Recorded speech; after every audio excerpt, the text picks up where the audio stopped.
Maithili express की शानदार प्रस्तुति। पेनी के लाल साड़ी जान पूजा करे जाली, पेनी के लाल साड़ी जान पूजा करे जाली, पेनी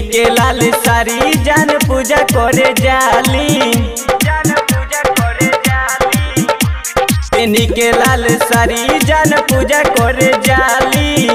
दली भगती के बेस माई हरि है कलेश, हथवा में ले ली देखो पूजवा के थाली। पेनी के लाल साड़ी जान पूजा करे जाली,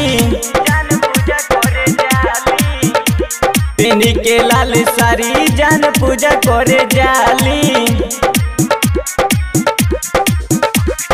DJ good Madhubani, DJ good Madhubani, DJ good Madhubani, DJ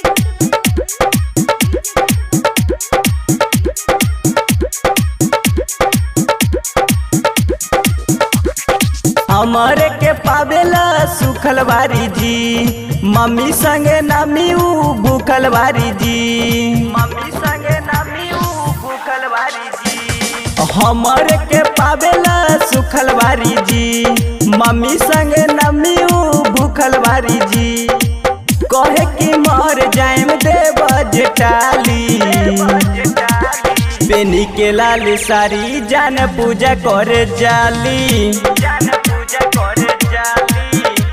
पेनी के लाल साड़ी जान पूजा करे जाली। DJ good Madhubani, DJ good Madhubani, पेनी के लाल साड़ी जान पूजा करे जाली, जान पूजा करे जाली।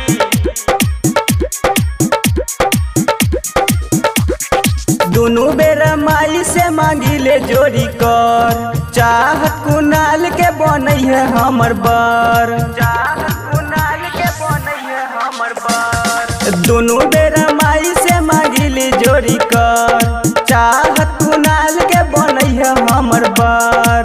नीतीश के गीतिया सुने ले खाली, पेनी के लाल साड़ी जान पूजा करे जाली, पेनी के लाल साड़ी जान पूजा करे जाली।